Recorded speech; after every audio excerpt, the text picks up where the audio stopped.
Graça e paz, irmãos, amém? Louvado seja o Senhor por mais uma oportunidade que o Senhor nos concede, não é? De nos reunirmos aqui para a glória do seu nome. Sexta-feira, como já foi dito, foi uma noite muito especial, uma noite muito gostosa, não é? E estávamos aqui em oração, foi um tempo que Deus certamente nos abençoou. E ontem também, no momento de louvor, que tempo gostoso, não é, meus irmãos? E como é bom. Eu creio que você que não teve a oportunidade de vir, certamente nas próximas terão oportunidades. E eu penso que da mesma forma como fomos abençoados, o Senhor certamente abençoará a você também. Meu irmão, eu peço a você que abra comigo sua Bíblia no Evangelho segundo Mateus. Evangelho segundo Mateus, no capítulo 27. Mateus, capítulo 27.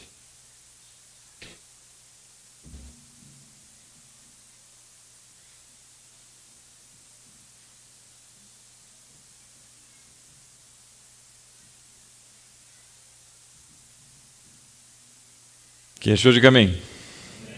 Quem achou, diga peraí. Fechou? Mateus 27, a partir do verso de número 11, nós vamos fazer a leitura da palavra do Senhor. Mateus 27, versículo 11, assim diz então a palavra do Senhor. Jesus foi posto diante do governador e este lhe perguntou: Você é o rei dos judeus? E respondeu-lhe Jesus: Tu o dizes. Acusado pelos chefes dos sacerdotes e pelos líderes religiosos, ele nada respondeu. Então Pilatos lhe perguntou: Você não ouve a acusação que eles estão fazendo contra você? Mas Jesus não lhe respondeu nenhuma palavra, de modo que o governador ficou muito impressionado. Por ocasião da festa, era costume do governador soltar um prisioneiro escolhido pela multidão. Eles tinham naquela ocasião um prisioneiro muito conhecido, chamado Barrabás. Pilatos perguntou à multidão que ali se havia reunido: Qual destes vocês querem que lhes solte? Barrabás ou Jesus, chamado Cristo?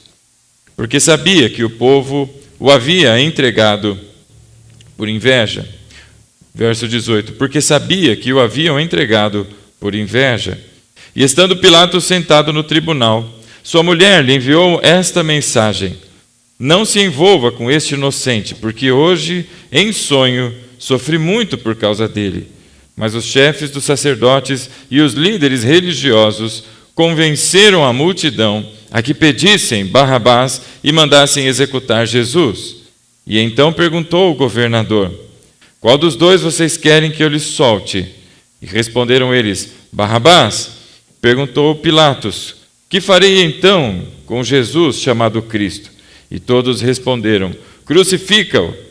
E por quê? Qual crime ele cometeu? Perguntou Pilatos. Mas eles gritavam ainda mais: Crucifica-o! Quando Pilatos percebeu que não estava obtendo nenhum resultado, mas ao contrário, estava se iniciando um grande tumulto, mandou trazer água, lavou as mãos diante da multidão e disse: Estou inocente do sangue deste homem. A responsabilidade é de vocês. E todo o povo respondeu: Que o sangue dele caia sobre nós e sobre nossos filhos. Então Pilatos soltou-lhes Barrabás, mandou açoitar Jesus e o entregou para ser crucificado. Feche os olhos, curve sua fronte, vamos orar. Santo Deus, amado Pai, bendito é o teu nome, Senhor. Te agradecemos por essa noite, por nos reunir pelos méritos de Cristo aqui neste lugar, e porque o Senhor, na sua misericórdia e bondade, fala comigo, fala com os meus irmãos, que o teu Espírito, Senhor, seja ouvido em nossos corações, que sejamos ensinados pelo Senhor e que toda voz contrária cesse, em nome de Jesus e para a glória do teu nome. Assim nós oramos, Pai, agradecidos desde aqui, em nome de Jesus. Amém. Amém, meu irmão? Amém. Deixa eu lhe fazer uma pergunta. Eu gosto de fazer pergunta, né? Você já percebeu? Você já viu aquela expressão improvável? Ou os improváveis? Uma expressão que se usa para indicar que uma situação era pouco provável, ou até mesmo improvável que acontecesse. Muito difícil que alguma coisa pudesse acontecer ou sair de determinado lugar ou de determinada pessoa, não é? A Bíblia tem muitos exemplos de improváveis.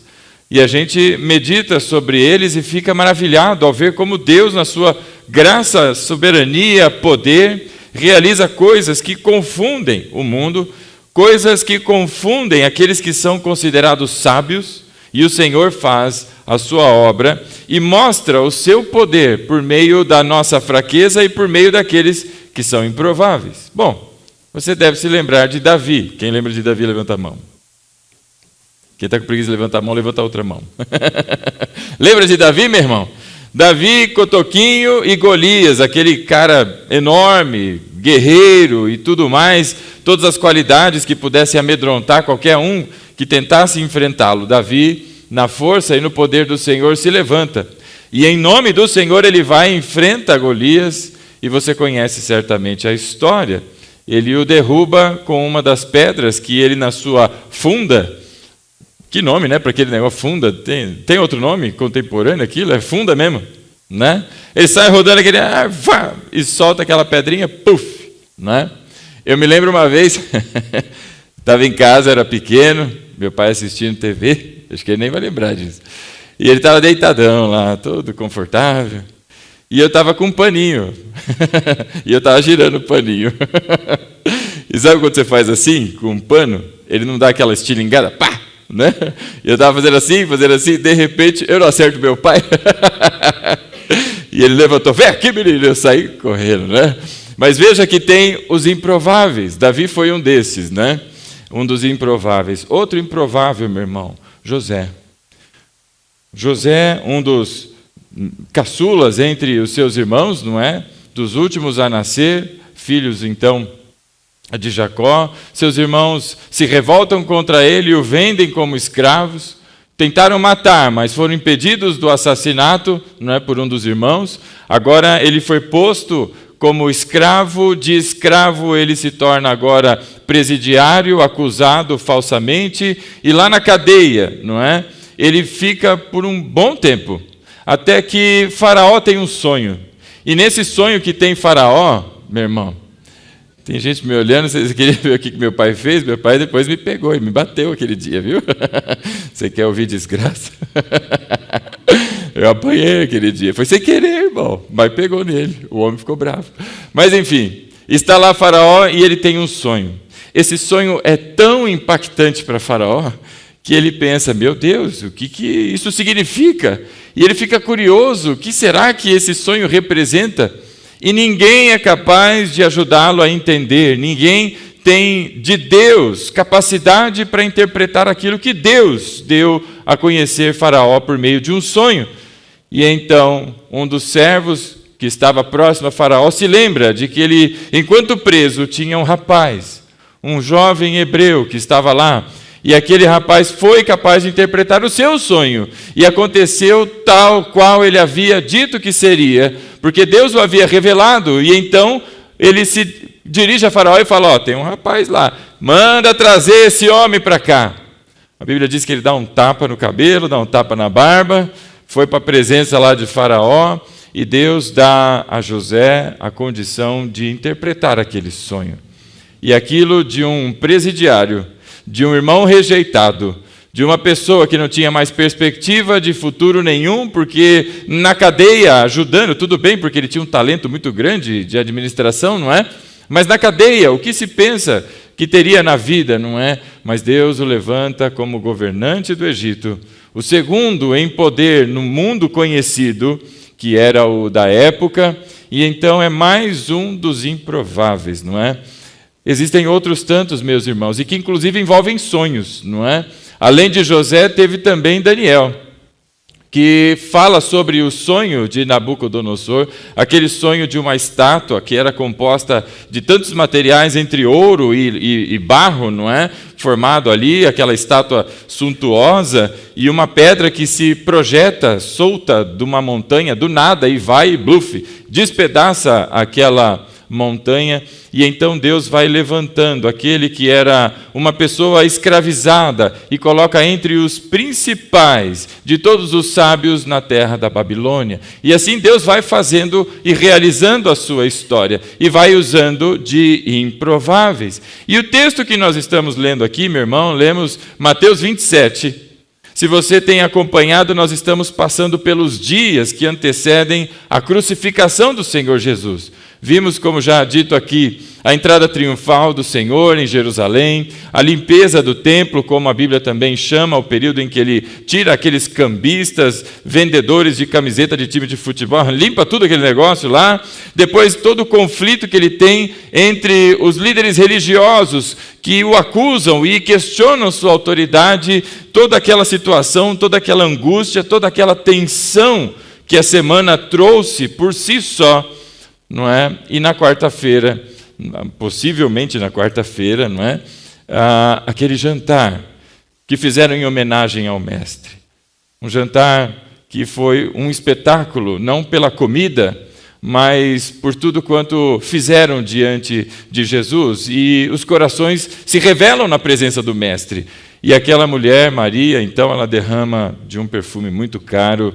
Ela faz aquilo com um coração, não é, de adorar e de se prostrar diante do Senhor, enquanto outros, a exemplo de Judas, se perturbam e dizem: meu Deus do céu, gastando um dinheirão desse para passar no pé, ainda se passasse no pecocinho, né?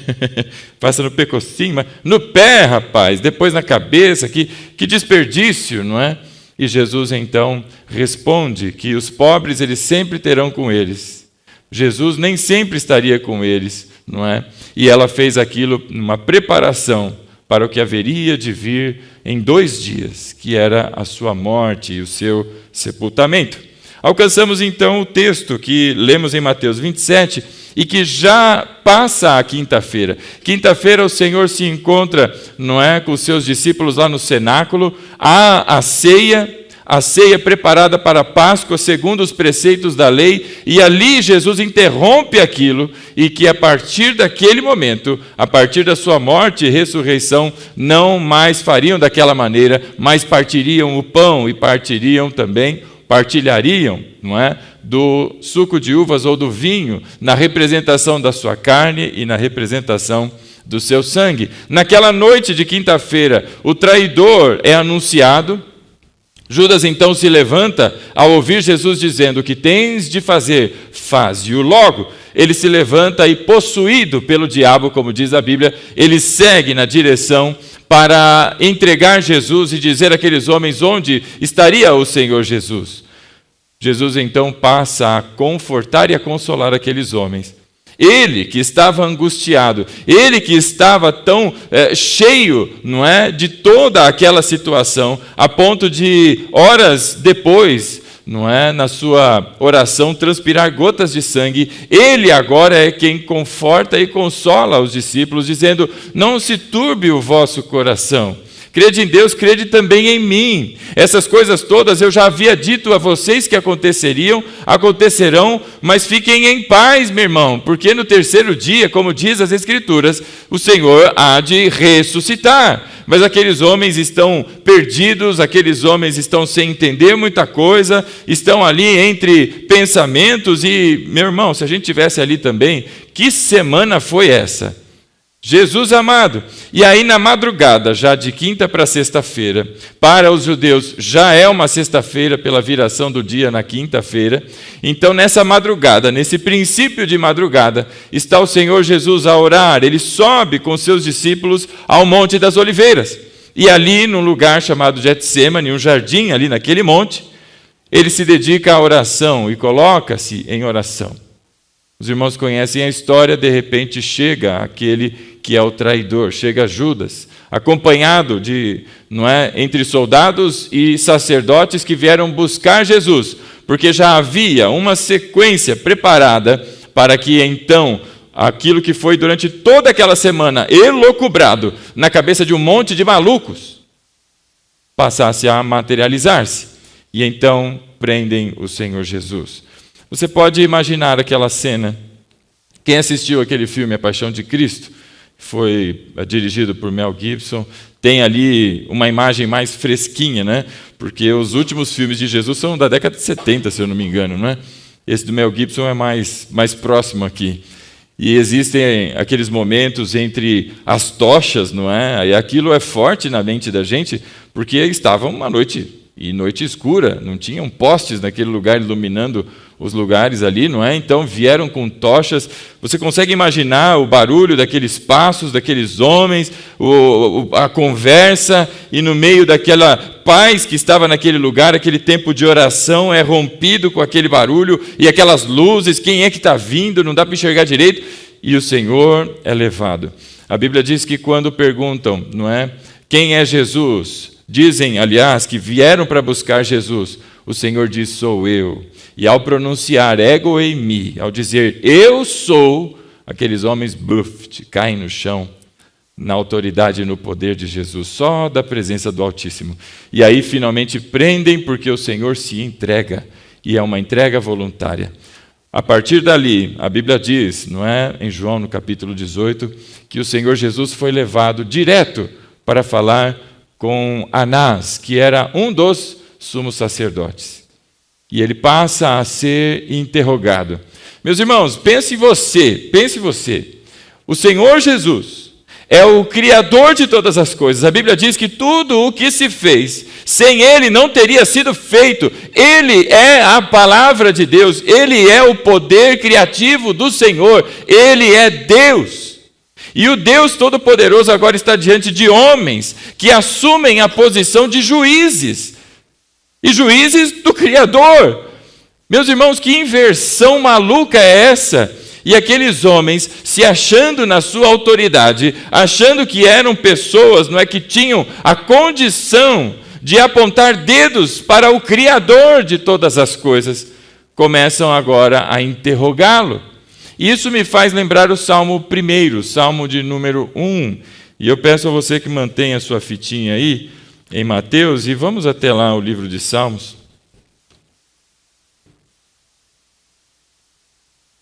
Salmo no capítulo 1.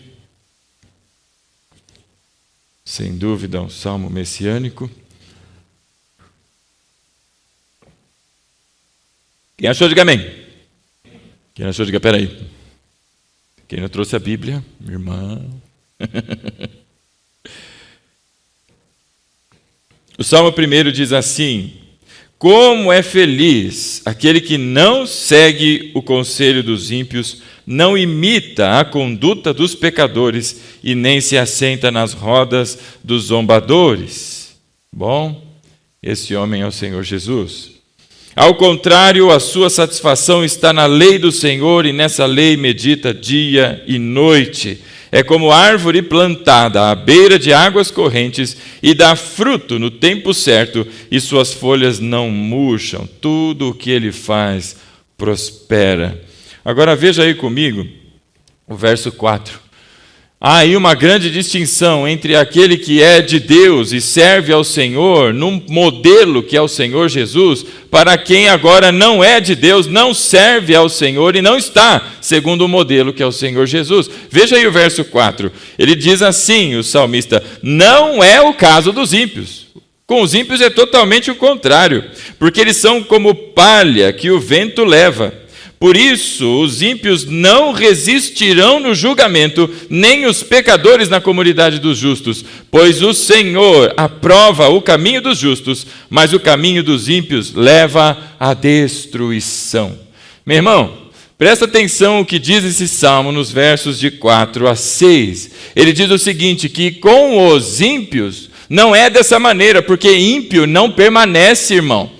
Você está passando por batalha por conta de alguma lambisgoia, algum lambisgoio aí, que está te atrapalhando, te importunando? Se é ímpio, meu irmão, escute a palavra de Deus. Esse não persiste, esse não fica em pé. Verso 4. Não é o caso dos ímpios, porque eles são como palha que o vento leva. O vento leva, meu irmão. Uma simples ação, não é, desse mundo leva os ímpios. Agora com os justos permanecem, meu irmão. Os justos foram colocados por Deus em pé, e não há quem derrube, porque foi Deus quem pôs. E a palavra diz assim, olha aí o verso 5: por isso os ímpios, porque um vento leva, os ímpios não, veja aí, não resistirão ao quê? À chuva? Não resistirão ao sol quente. Não resistirão à picada da formiga que tem a tanajura. Né? Não resistirão ao quê, irmão? Não é bem específico? Não resistirão ao julgamento. Porque todos estarão diante do trono do Altíssimo. Todos. Mas há aqueles que permanecerão em pé e outros que não resistirão. Quem não resiste é o que confia em Jesus? É aquele que é ímpio, meu irmão, que não tem fé em Cristo, que não olha para o Senhor e não se prostra diante da sua majestade. Este, o ímpio que não crê no Senhor Jesus, diz a palavra que não resistirá no dia do julgamento. E agora você volta comigo lá, não é? Em Mateus, e veja a cena que está acontecendo ali. O Senhor Jesus está diante de Anás, que é o sumo sacerdote, ou um dos sumos sacerdotes, o que já é uma vergonha por si só, ter dois, não é? Em revezamento, é o sogro e o genro revezando, Anás e Caifás. E agora está o Senhor Jesus, e está sendo inquirido, questionado, e as pessoas tentam fazer perguntas a ele, em que diga alguma coisa, e que dê motivo para que ele fosse morto, porque eles não encontravam motivo algum, porque o Senhor Jesus não transgrediu nada, absolutamente nada. Ele é perfeito, meu irmão. E as pessoas ficam diante do Senhor Jesus, tentando agora encontrar justificativas. Você consegue ver que é um cenário de julgamento. Foram 6 julgamentos seguidos que passou o Senhor Jesus. Todos julgamentos falsos.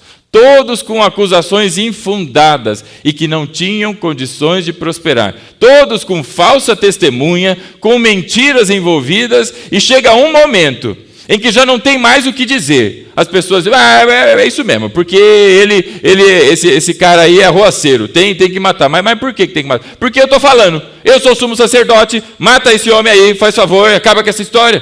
Chega a esse nível, se você tem olhado com atenção. Às vezes a gente faz isso em casa, né? A criançada diz, por que não? Não, por causa disso. Mas por que não? É porque eu estou falando, eu sou teu pai, mandei, acabou. Esse pessoal chega a esse nível de desespero. E eles estão diante de Jesus, açoitando Jesus. Um dos guardas diz, como é que você responde desse jeito? E pá, dá um bofete no rosto de Jesus. Meu irmão, se aqueles homens tivessem ideia diante de quem estavam. Mas o Senhor Jesus está ali de pé, porque este é o justo, e o justo permanece em pé. Mas há de chegar o dia, meu irmão, todos esses homens se encontrarão na presença do Rei dos Reis, e Ele, o verdadeiro, o único, o justo juiz, estará de pé diante daqueles homens. E diz a palavra, Salmo 1, não é? Verso 5. Por isso os ímpios não resistirão no julgamento, nem os pecadores na comunidade dos justos, porque o Senhor aprova o caminho dos justos, mas o caminho dos ímpios leva à destruição. E está agora o justo, o inocente, diante daqueles homens. De Anás, depois de um interrogatório preliminar, o Senhor Jesus é levado agora até Caifás. E junto com Caifás estão as pessoas do Sinédrio, reunidas na casa dele, não é? E estão ali com Caifás e levam o Senhor Jesus até lá. E novamente ele é inquirido, perguntas, não é, que são feitas ao Senhor Jesus, de modo a tentar extrair alguma coisa dele. E de Anás e Caifás, não tendo êxito, eles agora enviam o Senhor Jesus até Pilatos.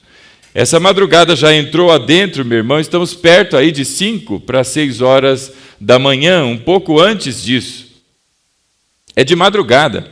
Você sabe quando o governo não quer passar, não é, por apuros com a imprensa, eles fazem votação de madrugada, que é para as pessoas, está todo mundo dormindo mesmo, enquanto você dorme tranquilo, a turma lá da corrupção está cuidando de fazer coisas, não é, para atrapalhar a nossa vida. Não é diferente aqui. Buscaram o silêncio da madrugada, porque a cidade estava cheia, lotada de pessoas, e não queriam causar tumulto. Muito bem, chegam até Pilatos. Parece que Pilatos já tem ideia do que está acontecendo, parece que Pilatos já foi procurado, mas não há nenhum registro bíblico de que isso aconteceu antes. Mas ele recebe aqueles homens no pretório. Quando o governador daquela região, que é Pôncio Pilatos, chega até a Judéia, ele fica instalado no pretório, que é uma espécie de base, uma espécie de ajuntamento militar ali. Tem a instalação do governador e lá ele fica. E acontece algo muito estranho para o universo romano.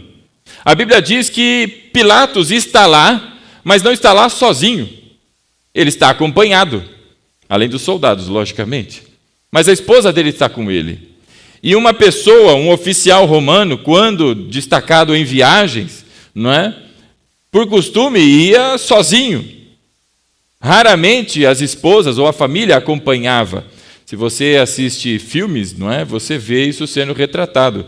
Os soldados vão à guerra, os soldados saem para o seu serviço e depois voltam, temporadas depois. Falávamos, acho que foi ontem ou anteontem, sobre o filme Gladiador, não é?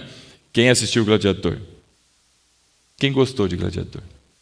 Quem não gostou?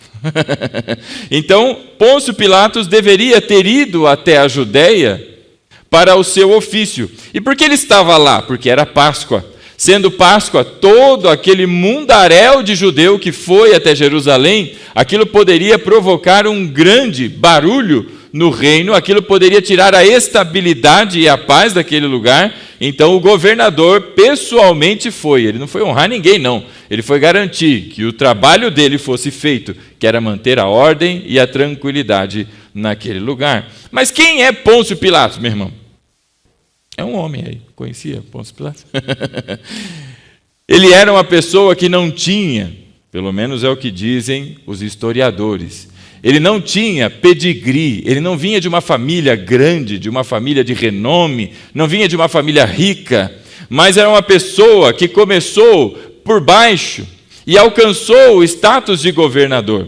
E por estar na Judéia, muito provavelmente ele era uma pessoa que não era assim muito benquista, não.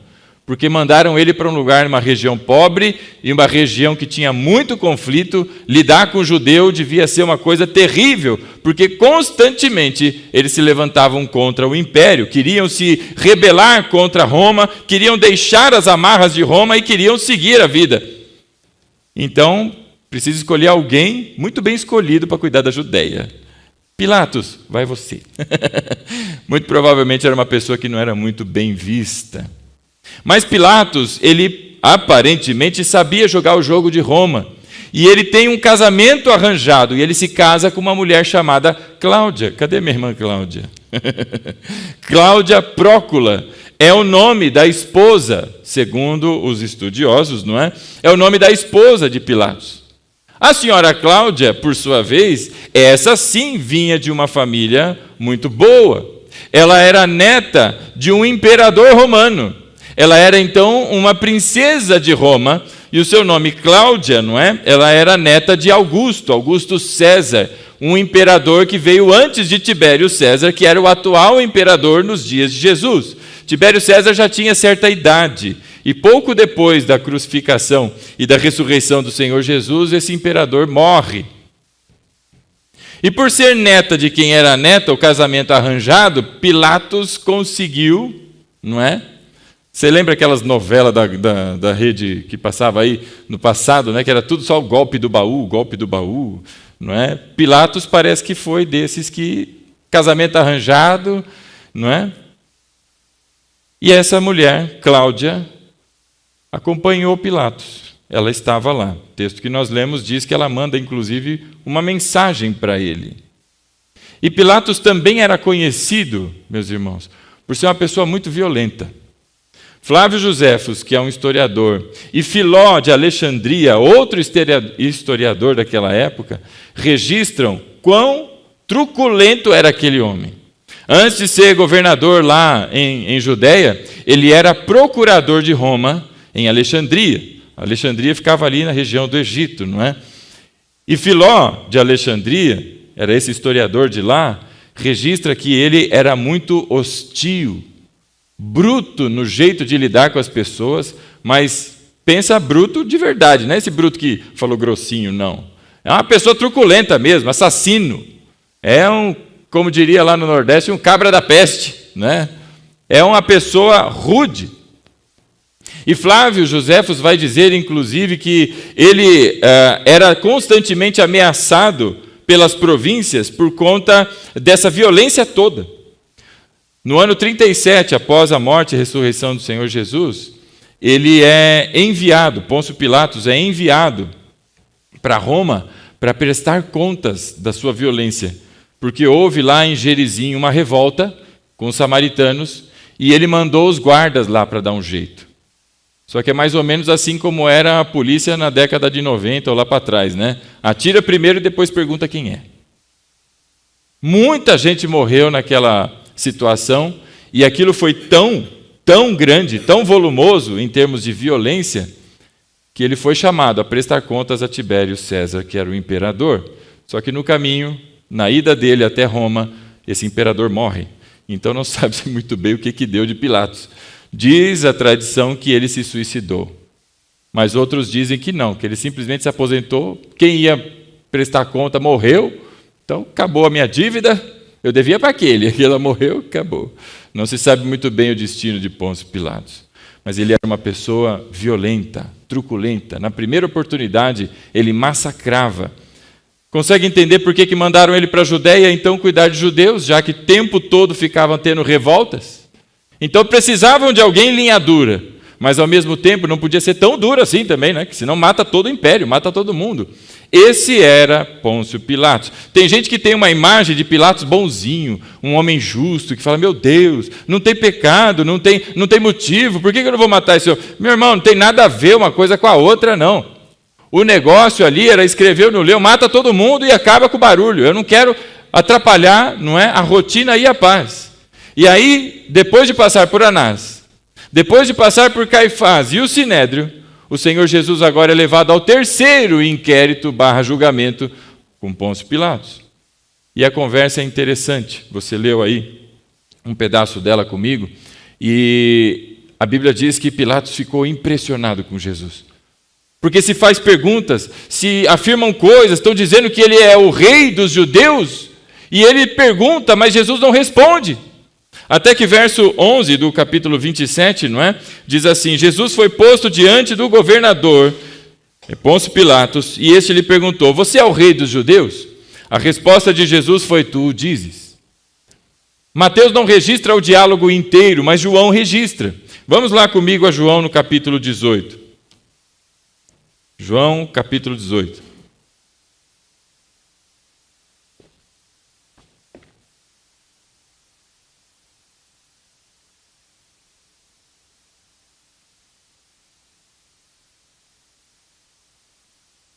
Olha aí o verso 28. Em seguida, os judeus levaram Jesus da casa de Caifás para o pretório, onde estava o governador. Já estava amanhecendo, e para evitar contaminação cerimonial, os judeus não entraram no pretório, pois queriam participar da Páscoa. Então Pilatos saiu para falar com eles e perguntou, que acusação vocês têm contra esse homem? E eles responderam, se ele não fosse criminoso, não o teríamos entregado para ti. Já está vendo o nível de resposta, né? Qual é a acusação? Meu, você está achando que eu estou de brincadeira? Essa hora da manhã aqui eu vim trazer o homem aqui para você por nada. É criminoso. Se não fosse criminoso, aí verso 31. Levem-no, diz Pilatos, e julguem-no conforme a lei de vocês. Mas nós não temos o direito de executar ninguém, protestou os judeus. Eles não queriam julgamento, eles queriam que Jesus fosse executado. E isso aconteceu, verso 32, para que se cumprisse as palavras que Jesus tinha dito, indicando a espécie de morte que ele estava para sofrer. E então Pilatos volta para o pretório onde está o Senhor Jesus, não é? E chama Jesus e pergunta: você é o rei dos judeus? É essa mesma pergunta que Mateus registra. Veja aí a resposta de Jesus. Essa pergunta é sua ou outros falaram a meu respeito? E então Pilatos responde: ora, acaso eu sou judeu? Foram o seu povo e os chefes de sacerdotes de vocês, não é, que te entregaram para mim. O que foi que você fez? E veja a resposta que dá Jesus. Jesus diz: o meu reino não é desse mundo, porque se fosse, os meus servos lutariam para impedir que os judeus me prendessem. Mas agora, o meu reino não é daqui. Então a resposta que Jesus dá é que este lugar não é o reino dele. Este lugar não é a nossa casa, crente. Você não é daqui, você é do reino dos céus. Você não é habitante dessa terra, você é cidadão dos céus. E ele diz isso para Pilatos. E então Pilatos responde no verso 37. Então você é rei, diz Pilatos. É essa hora que Jesus responde: tu dizes que eu sou rei. Finalmente você entendeu, porque a resposta de Jesus é: sim, sou, mas não daqui. Porque se fosse daqui, a conversa era diferente. A conversa era outra. E então é essa a situação, é esse o diálogo. E aí, verso 38, vem as perguntas, não é? O que é a verdade? Então pergunta Pilatos. E ele disse isso e saiu novamente para onde estavam os judeus e disse: não acho nele motivo algum de acusação. Veja o que diz Pilatos então para aqueles homens. Já conversei com ele lá, não encontrei nada. Vocês estão fazendo acusação de que ele é rei, estão querendo vir para cima de mim. Eu, Pilatos, que estou tentando aqui segurar a situação para não virar um forfé. Agora vocês instigam, querendo ameaçar, de dizer ao imperador que eu, Pilatos, não fiz nada com ele, que está rogando para si o título de rei, mas eu converso com ele e não encontro nele coisa alguma. Faz o seguinte. Pilatos pensa, não é? Ele e Herodes, diz a Bíblia, que não tinham lá uma relação muito boa. Então, ele sabendo que Jesus é da jurisdição de Herodes, Pilatos diz assim: então manda ele lá para Herodes. Herodes que se vire com ele, não é? E Jesus então segue lá do pretório até o palácio de Herodes Antipas. Herodes Antipas recebe Jesus, e a Bíblia diz que esse recebe Jesus com alegria, porque ele estava ansioso para ver algum milagre. Ele queria perguntar a Jesus e pedir a Jesus que fizesse algum milagre diante dele. Sabe esse tipo de governante que é só mais um corrupto, é mais um na folha de pagamento de Roma? Esse é Herodes. Ele está acostumado a pessoas irem até lá e fazer malabarismo, pessoas irem até lá e fazer um sim-salabim, pim-pim, e alguma coisa acontece. Ele estava em busca de entretenimento. E aí a Bíblia diz que ele fica alegre porque vem Jesus. E Jesus começa, não é, a ser mais uma vez questionado. Muitas perguntas, e como não tem respostas, os servos de Herodes, amando de Herodes, colocam sobre ele uma capa luxuosa, porque é o rei, não é? Na brincadeira deles, colocam uma capa luxuosa e diz: mande-o de volta para Pilatos. E do quarto julgamento, falso, sem fundamento nenhum, uma grande pataquada daquele mundaréu de homens, ele volta agora para o pretório, para a quinta oportunidade de ser ali questionado por Pilatos. E quando ele chega até Pilatos, Pilatos diz para aqueles homens todos: gente, eu não encontrei nada nesse homem que justifique matá-lo, nem Herodes, de modo que todos esses homens e questionaram Jesus, mas não tinham um sequer motivo para condená-lo à morte. Foram 6 julgamentos para 7 testemunhas que disseram que Jesus era inocente. 6 julgamentos, 7 testemunhas. Começa com Judas. Judas, depois que trai o Senhor Jesus, ele volta, porque ele está com o coração todo destruído de remorso. Ele fala, meu Deus, o que é que eu fiz? E ele procura aqueles sacerdotes e diz, eu traí sangue inocente. Ele é o primeiro, o próprio traidor diz àqueles homens, traí sangue inocente. Lembra dos improváveis? Olha aí, da boca do traidor vem a verdade acerca de Jesus para aqueles homens. Este homem é inocente. Bom, Judas teve uma surpresa, porque ele estava acostumado a andar com Jesus. Passou um bom tempo com Jesus e todas as oportunidades que as pessoas demonstravam a sua fraqueza, todas as situações em que as pessoas mostravam as suas fragilidades, com Jesus, eles encontravam o quê? Bem feito, bobão.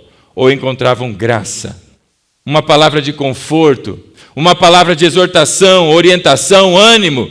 Era isso que ele tinha com Jesus, mas agora ele estava com o Sinédrio. E aí o Sinédrio olha para ele e ele diz, eu traí sangue inocente. Qual foi a resposta daqueles homens? A responsabilidade é sua. É sobre você que vai cair a responsabilidade. Em outras palavras, se vira. Não adianta devolver dinheirinho não, irmão. Já foi. Se fosse um ministro de algum tribunal por aí, ia dizer assim, perdeu, mané. E saiu andando. As próximas pessoas que disseram que Jesus é inocente, meu irmão, foram Pilatos, dizendo, eu não acho nele nenhum motivo. Herodes, que também não achou nenhum motivo. E entre essas pessoas improváveis, aparece uma mulher. Meus irmãos, você precisa prestar atenção nos detalhes bíblicos, porque Deus coloca eles aí para que você vejam as coisas que Ele está fazendo. Voltando lá para Mateus, no capítulo 27, no verso 12. Ele diz assim, acusado pelos chefes dos sacerdotes e pelos líderes religiosos, nada respondeu. E então Pilatos pergunta, ora, você não ouve acusação que fazem contra você? Mas Jesus respondeu palavra nenhuma, de modo que o governador ficou muito impressionado. Por ocasião da festa, era costume do governador soltar um prisioneiro escolhido pela multidão. E eles tinham naquela ocasião um prisioneiro muito conhecido, chamado Barrabás. Pilatos perguntou à multidão, e aí acontece o 6º julgamento. Ele enfrentou Anás, enfrentou Caifás e o Sinédrio, enfrentou Pilatos, enfrentou Herodes, voltou para Pilatos e agora é a multidão que está julgando o Senhor. Meu irmão, você consegue entender? Um bando de homem, um bando de criatura, julgando o seu Criador, que coisa absurda. Salmo de número 1 diz que no caso dos ímpios não é assim não, porque nenhum deles ficará de pé diante do julgamento. E aquela multidão, olha, que solta Barrabás que nada, aliás, que solta Jesus que nada, solta Barrabás, queremos Barrabás, não é? E isso agora, meus irmãos, é tempo de encerrar toda aquela novela.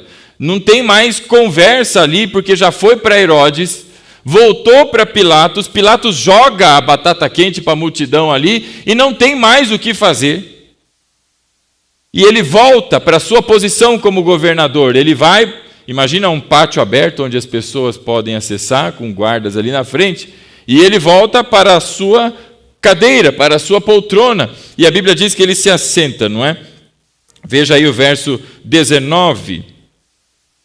Estando Pilatos sentado no tribunal, então ele voltou de lá da frente onde estavam as pessoas, e sentou. E por que ele sentou? Porque estava cansado? Não, meu irmão, porque ele ia expedir agora o seu juízo. Qual é a condenação? Vai absolver, vai condenar, vai fazer o quê? Ele voltou e se sentou. É o rito, não é? É o juiz sentado ali. é o falso juiz, irmão. E quando ele se assenta ali, ele está totalmente consciente do que está acontecendo com aquelas pessoas. Ele não tem ideia de quem é Jesus, ele não tem ideia do plano do Senhor que está a partir de Jesus acontecendo, mas ele tem ideia de que todas aquelas pessoas, veja o versículo anterior ali, verso 18, porque sabia que o haviam entregado por inveja. Muito provavelmente, Pilatos já tinha ciência dessa tentativa daqueles homens de prender Jesus, de açoitar Jesus e de condená-lo. Apesar de não ter registros bíblicos, isso é muito provável. E ele se senta ali, sabendo que tudo aquilo era por inveja, porque ele não viu motivo nenhum para condenar Jesus. E quando ele está sentado e deve então soltar o seu veredito, acontece alguma coisa. A Bíblia mostra, faz um registro que está aqui em Mateus, no capítulo 27. Acontece o verso 19. Veja aí com atenção. Olha os improváveis. O nome disso, meu irmão, é providência de Deus. Verso 19. Estando Pilatos sentado no tribunal, a sua mulher lhe enviou a mensagem. Meu irmão, é o governador romano no meio de uma situação como aquela tensa, com multidão na frente, os guardas lá, meu Deus, segura esse povo, não vai invadir aqui o pretório, vão querer quebrar tudo. E aí o governador, meu Deus, o que eu faço aqui? No meio daquela situação, para tudo, por quê? Chega um serviçal lá, ou uma serviçal, seu Pilatos, só um minutinho. O que foi? Tem uma mensagem da tua esposa. Você já esteve numa reunião e de repente aparece uma mensagem assim, aí você não olha.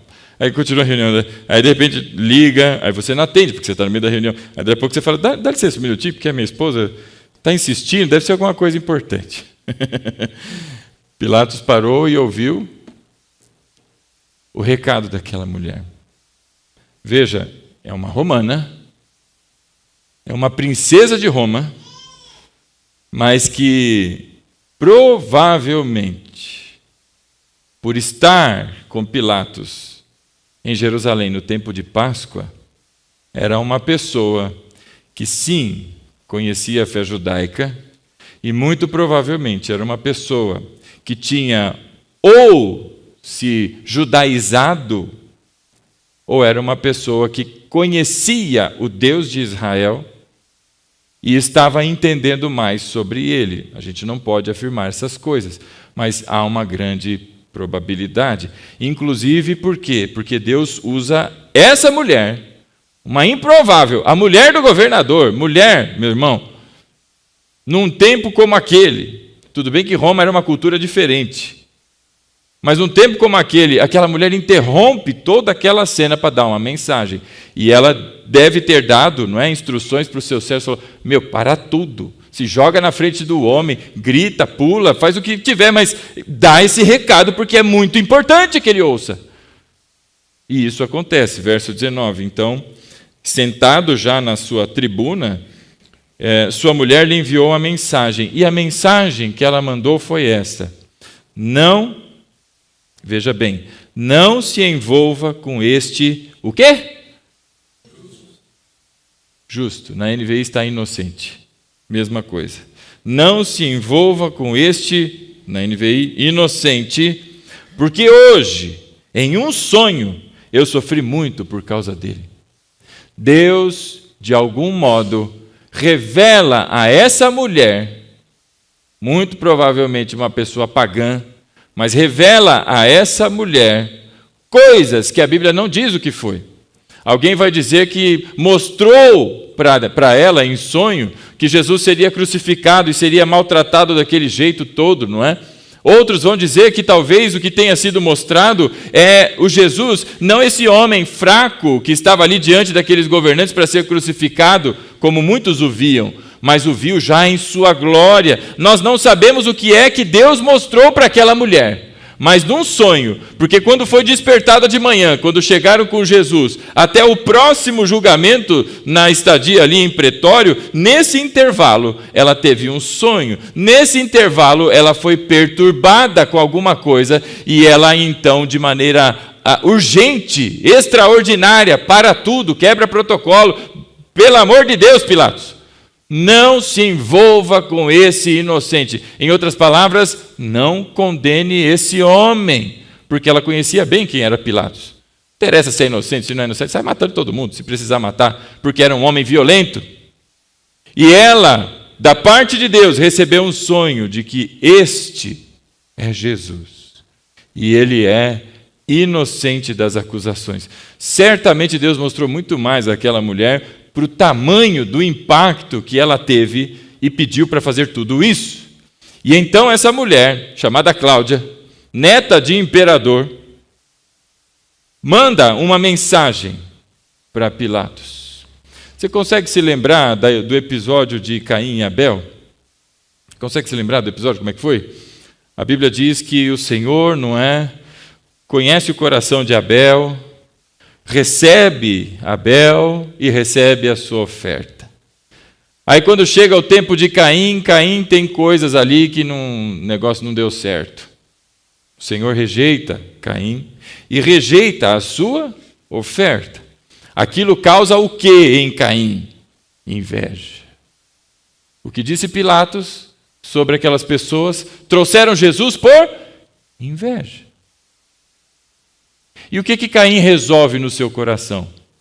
Eu vou acabar com esse sem vergonha. E o que acontece quando ele está com isso em mente? A Bíblia diz que ninguém vai até Caim, senão o Senhor vai até ele e diz que ele está com o semblante caído. Pergunta onde está o seu irmão e você vê a resposta que ele dá. Ora, por acaso sou eu o cuidador do meu irmão? Eu sei lá. Veja a insolência. Você consegue traçar paralelos com esse povo ali? E aí Deus diz a ele: o pecado jaz à porta, te cabe dominá-lo. Se você não proceder bem, você também não vai ser aceito. Ora, isso não é um grande de um aviso, partindo de Deus, para que este caminho não seja feito, mas mude o caminho? Deus repete isso agora com um sonho.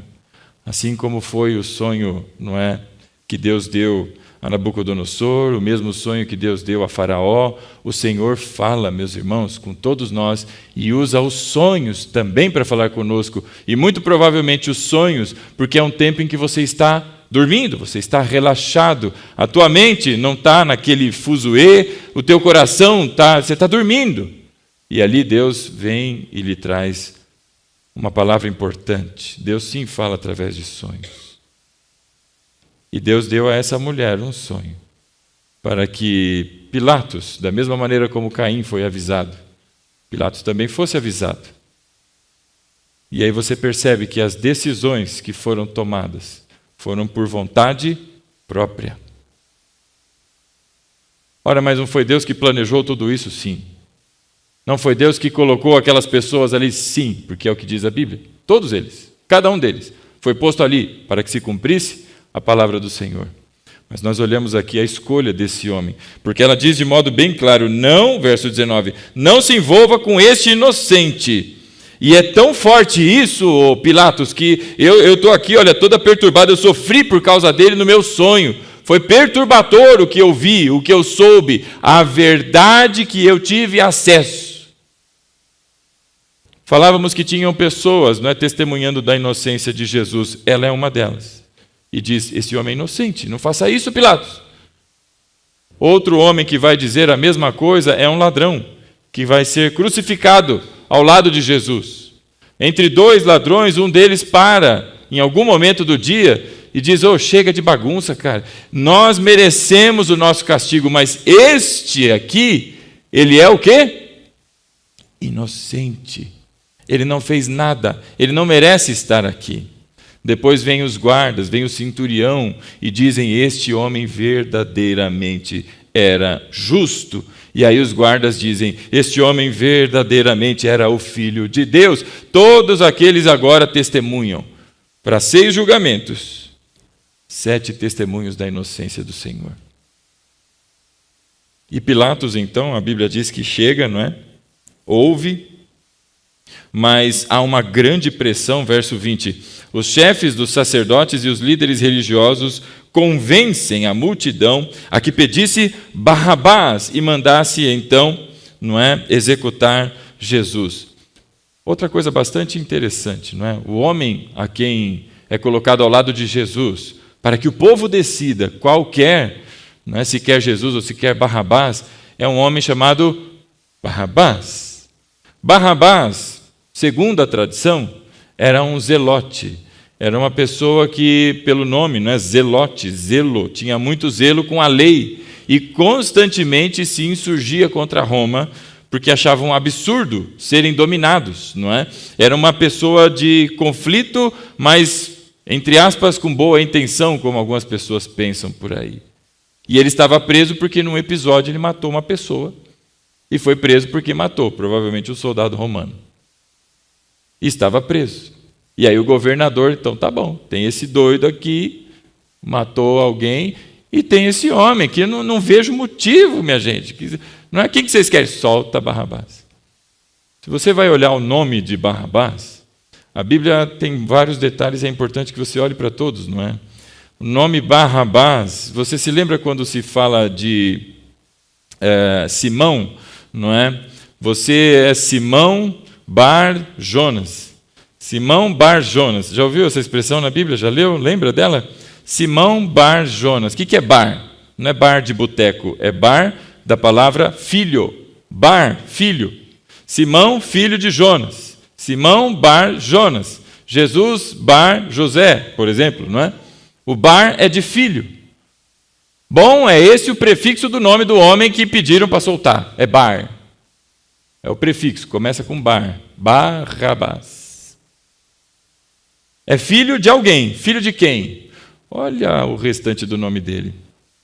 Como é que Jesus disse que nós devemos chamar o Senhor, o nosso Deus? Ele chama de Abba. E o que significa Abba?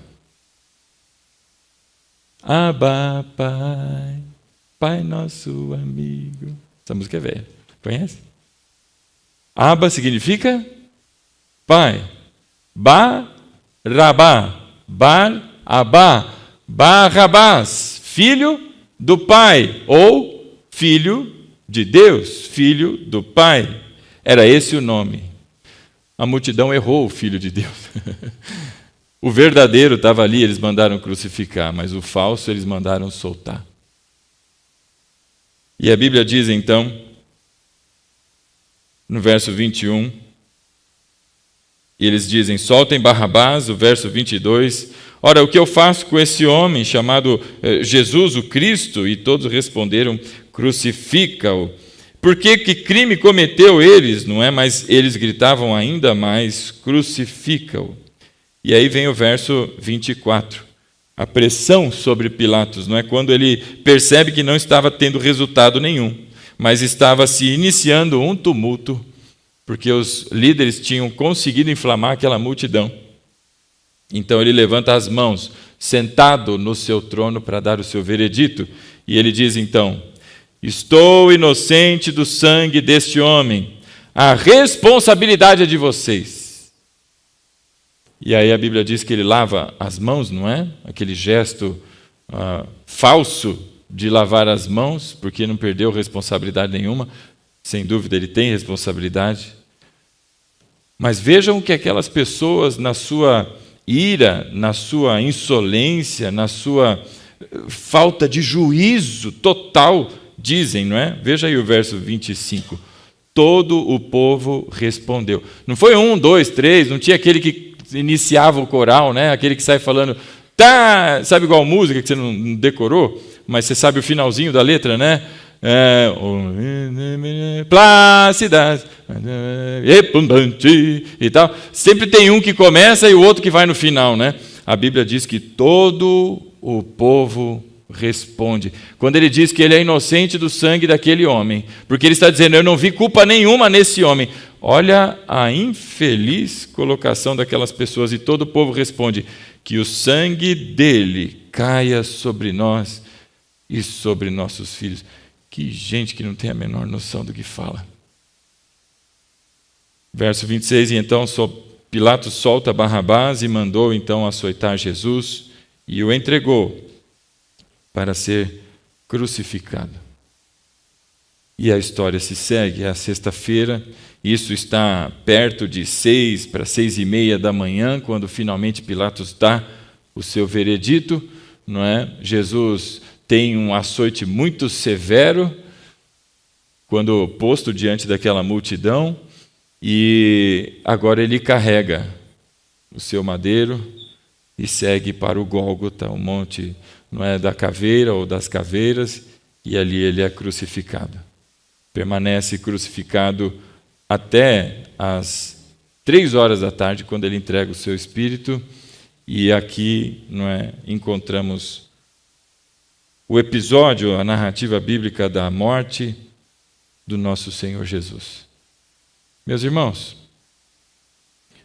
falávamos sobre os improváveis. No meio de toda aquela situação, Deus usa uma mulher romana, e todos os demais que testemunham são pessoas que, aos olhos da nação, dos líderes, eram pessoas não qualificadas para dar qualquer testemunho. São improváveis.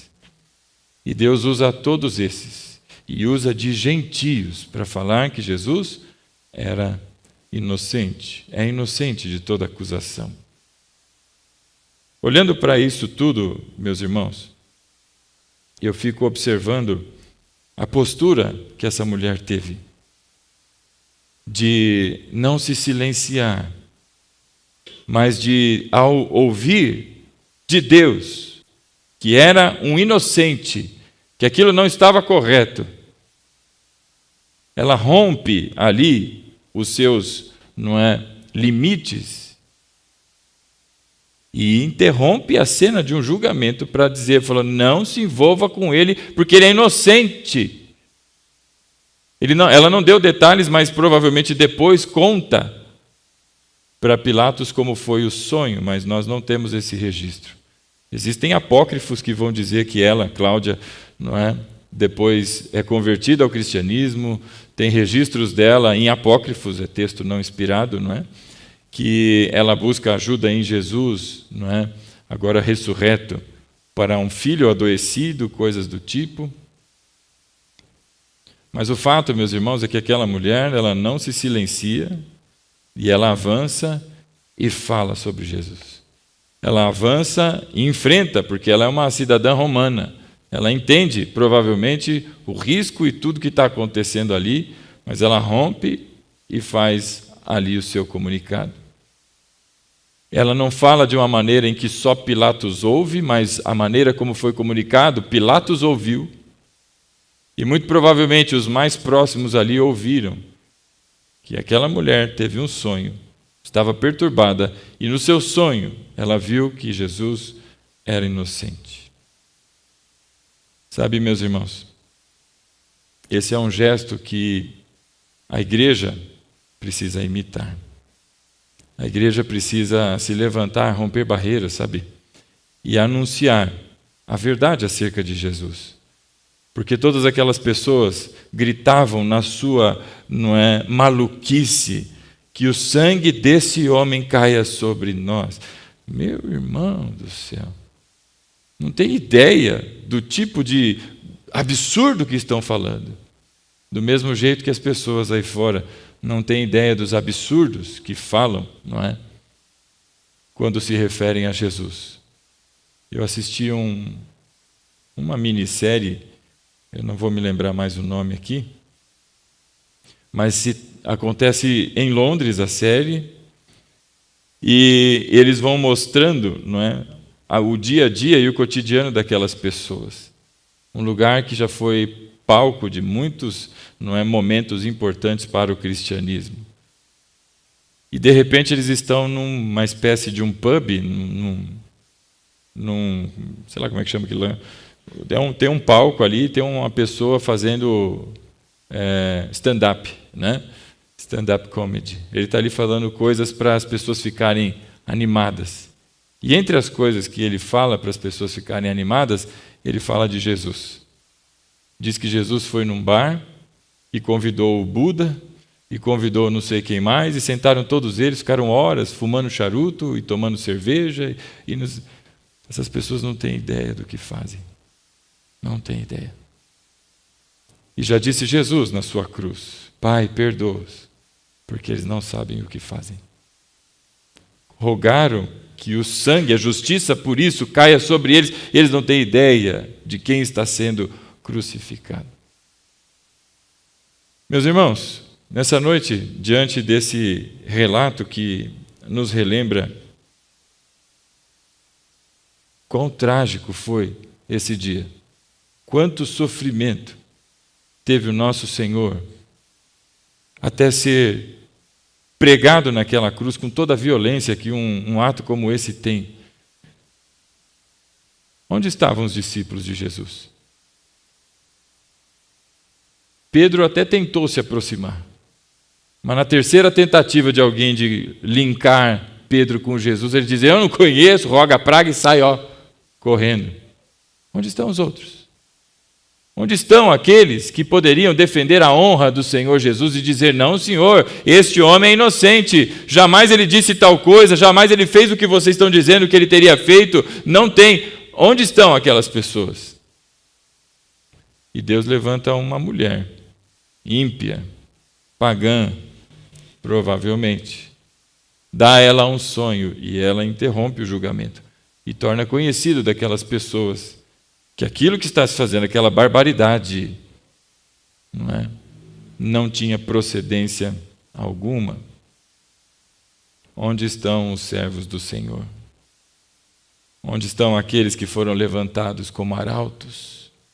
Onde estão aqueles a quem Deus entregou o talento para pregar e anunciar o Evangelho, para cantar e louvar o seu santo nome, para anunciar por onde for, ainda que com os lábios cerrados, a justiça, a bondade e a graça que só se encontra em Jesus?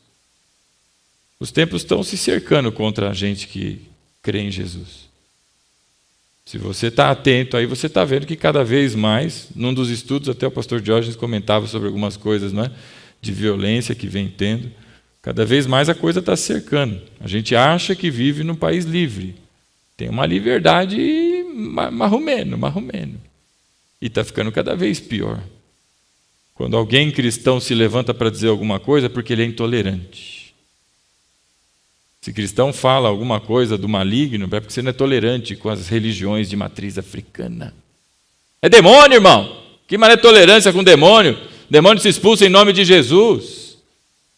Onde está a intolerância quando se fala a verdade? Mas é assim que o mundo tem nos tratado e cada vez mais o cercado. E os crentes? Ora, falou grosso. Ai, desculpa, não fui eu, não está mais aqui quem falou, tchau.